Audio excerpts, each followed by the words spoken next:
마무리하면 될 것 같습니다. 자, 일단 뭐 회원 가입을 이렇게 해서 가입하는 걸 이제 눈으로 봤죠. 자, 근데 뭐 우리가 실제로 회원 가입을 하고 회원 목록을 볼 수 있지는 않죠. 그러니까 요거는 우리가 회원 가입이 잘 작동하는지 보기 위해서 만들었던 거고요. 자, 이제 요거 add user 요거 이용해서 회원 가입하고, 여기 지금 필요 없는 것 좀 지울게요. 이것도 좀 지우고요. 출력은 필요가 없고, 자, 요 함수랑 이거랑 좀 구분을 해야겠죠? 요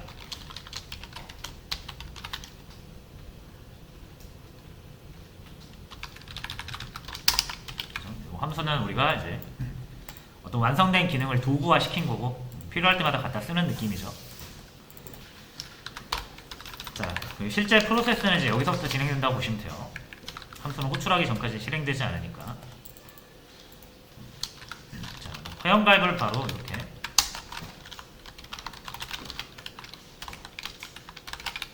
진행을 할 수가 있는데, 그리고 회원 가입. 자, 요거 잠깐 주석 처리합니다. 일단 회원 가입까지 완료가 됐어요. 자, 이제 로그인 할게요. 로그인.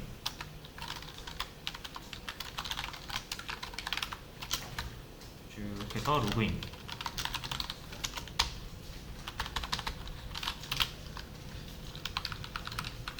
자, 로그인 보통 어떻게 합니까? 네이버 같은 데서 로그인 버튼, 그러니까 로그인 딱 누르시면은 아이디랑 비밀번호 입력하라고 하죠. 그래서 역시 우리도 아이디랑 비밀번호를 요구를 해야 됩니다.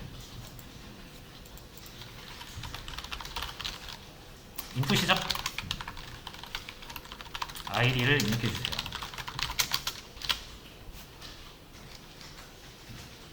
자, 그리고 입력한 아이디는 이렇게 변수에다가 넣어주도록 하겠습니다. 자, 그리고 비밀번호도 입력을 해야겠죠. 이거는 PW 이렇게 서로 다른 변수에다가 넣어줄게요. 자, 그리고 실행을 해볼게요.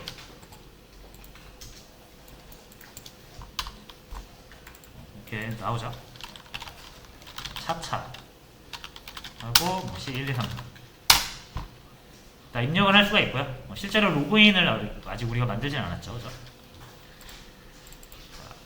자, 로그인을 만들어 볼 건데, 자, 로그인이라는 게 결국은 만약 여러분들이 서비스를 뭐 웹사이트를 하나 만들어서 제공한다고 생각을 해보시면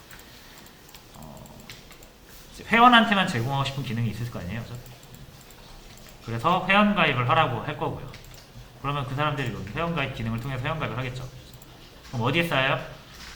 회원 가입한 사람들의 정보는 여기 계속 쌓이겠죠. 그러니까 여기에 성공적으로 회원 가입한 사람의 정보는 여기에 담길 거니까, 로그인이라는 게 결국 여기에서 회원 찾는 거잖아요.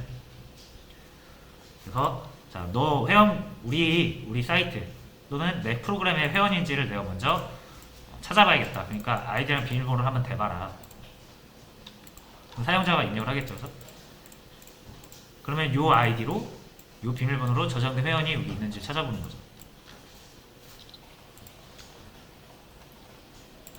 자, 찾아보는 거잖아요. 그렇죠?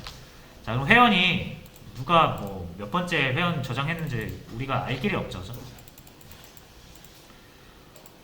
그래서 만약에 류현진이 로그인한다고 해서 자기 아이디랑 비밀번호 친다고 가정을 해볼게요. 류현진이 세 번째 있는지 우리가 이걸 보면 알 수 있지만, 저번에도 말씀드렸죠. 항상 말씀드리죠. 리스트 안에 있는 건 사람이 알 수가 없어요. 그렇죠? 그래서 무조건 찾아야 돼요. 처음부터 끝까지.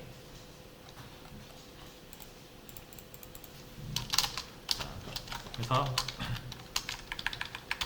만약에 류현진이 여기서 new999를 입력을 했다고 가정합니다. 그러면 프로그램 입장에서 뭐 해야 돼요?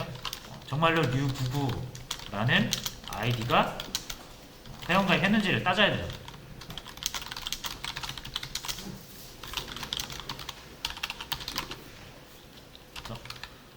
그러려면 리스트 어느 쪽에 이게 저장되어 있을지 모르니까 다 뒤져봐야죠. 처음부터 끝까지. 당연히 포문이고, 이 유저 정보 id라는 건 유저 딕셔너리 안에 들어있죠. 유저 리스트 여기서 하나씩 꺼내오면은 유저 딕셔너리가 하나씩 나오죠. 이 유저 리스트가 요거니까 얘한테도 물어봐야죠. 네가 류 99냐, 네가 류 99냐, 네가 류 99냐 물어봐야죠. 자, 그래서 앞에서부터 하나씩 물어보면 돼요. 자, 하나 빼오면은 이 유저는 3개의 데이터의 조합이니까 이걸 가지고 바로 사용할 수는 없어요. 그래서 여기서 뭘 꺼내야 된다? 아이디가 필요한 거잖아요. 여기. 잠시만요.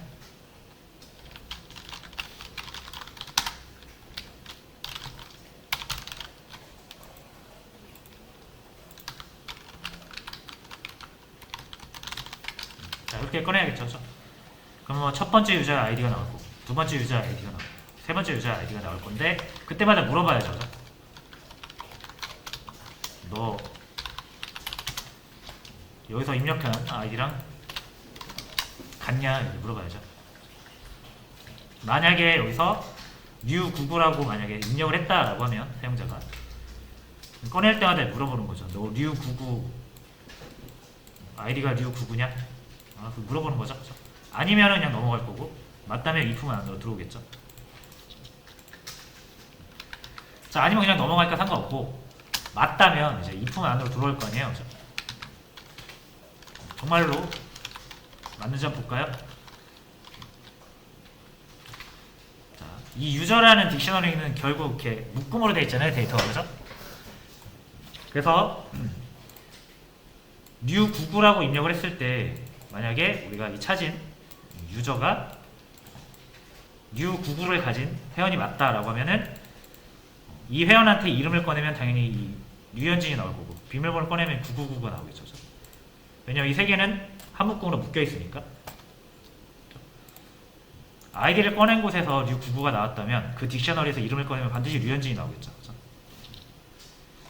자, 그래서 아이디가 류99가 맞으면 그 이름을 한번 출력해봐라.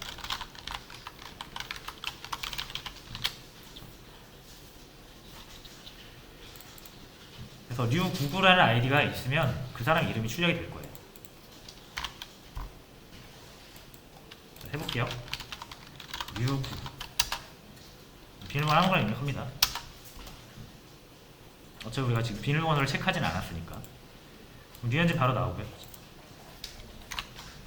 근데 류99가 아닌 제가 AAA 이렇게 입력하면 이 데이터를 가진, 그러니까 AA라는 아이디가 있는지를 찾을 거 아니에요, 여기서. 근데 없죠. 없으면 if은 안 타니까 아무것도 안 나오겠죠.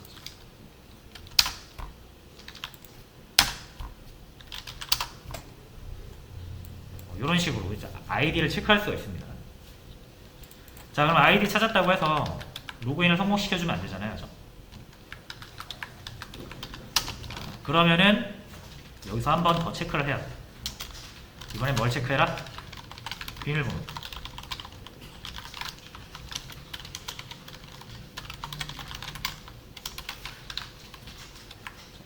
아이디 같은 건 오케이. 그러면 비밀번호도 같냐 물어봐요. 그래서 만약 이 사람이 올바른 비밀번호 뭐죠? 9999 만약 이렇게 입력을 했다라고 하면은 여기랑 여기랑 또 맞겠죠?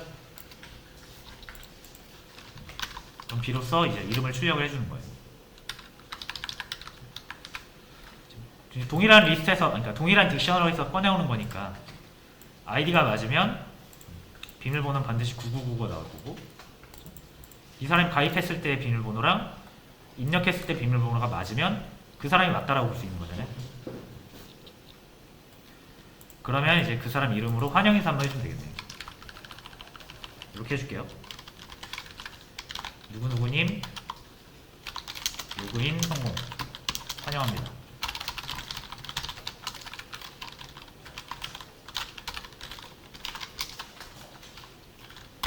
됐죠? 자, 그래서 실행을 해보겠습니다. 제가 이제 new99 하면 아마 여기까지는 들어왔을 거예요. 그래서 여기가 실행됐겠죠? 아직 실행은 안 됐습니다. 제가 아직 입력 안 했으니까. 비밀번호 입력해볼게요. 9999. 그렇죠? 어떻게 올라가는지 아시겠죠? 요 아이디 값은 여기 들어가고, 요 비밀번호 값은 여기 들어가요. 그 다음에 이 로그인 프로세스가 진행이 되는 거죠.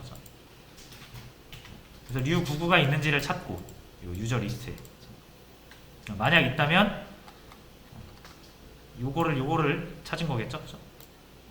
그러면은 그 녀석의 비밀번호도 꺼내오는 거죠. 9999가 나오잖아요. 그럼 여기가 9999가 될 거고, 여기도 우리가 9999를 입력했으니까 같죠, 서로. 그러면은 그때 유저 이름 류현진이죠. 그죠? 요것만 가지고 우리가 지금 돌리고 있는 거니까. 그렇게 해서 이렇게 3개의 데이터가 연동되면서 로그인 기능이 되는 거죠.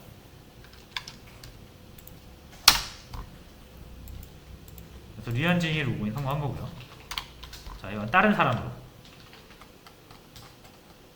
자, 홍123, 1234, 홍길동으로 해볼게요. 아이디 홍123이고요. 비밀번호 1234. 그러면 홍길동님 로그인 성공입니다.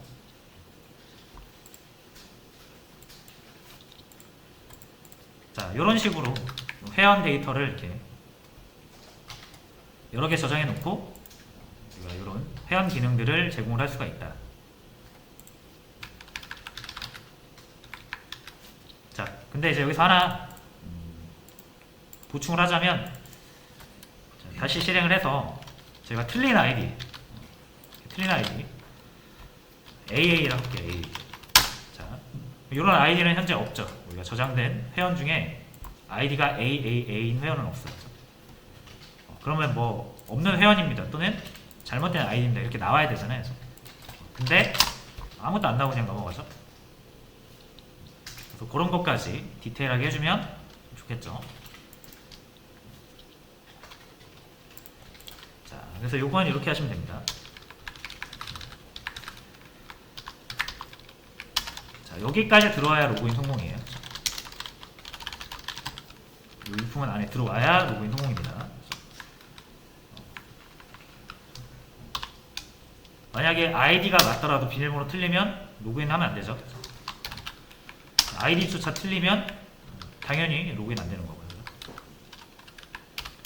자, 그래서 만약에 여러분들이 AAA라고 입력을 했어도 이 유저 리스트에서 AAA라는 회원이 있는지 없는지는 끝까지 가봐야 알아요. 그죠? 반복문이 끝나봐야 알아요. 그래서 이게 반복문이 끝나고 나서 출력을 해줍니다. 자, 없는 회원이거나 잘못된 회원 정보입니다. 이렇게 출력을 해줍니다.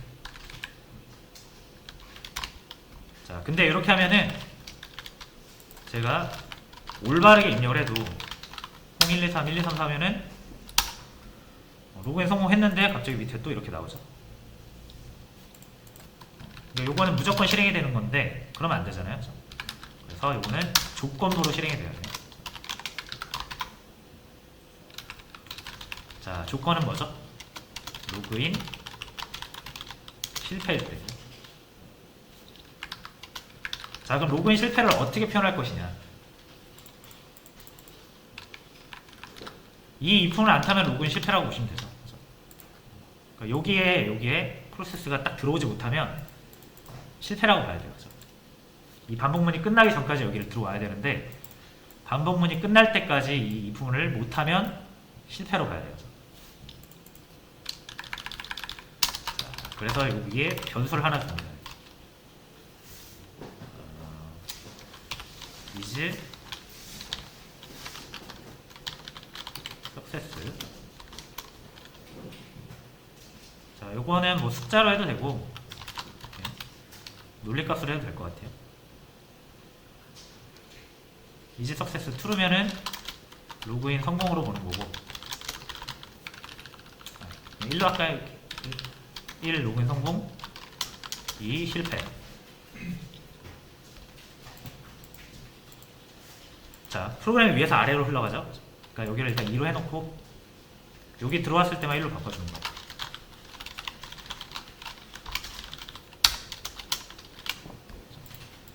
이품을 타야만 1로 바뀌죠. 그 외에는 실패라고 보는 게 맞습니다. 그렇죠? 여기 로그인 실패할 때만 띄워줘야 되니까 요 이제 석세스 값이 2일 때만 출력을 해주면 돼요.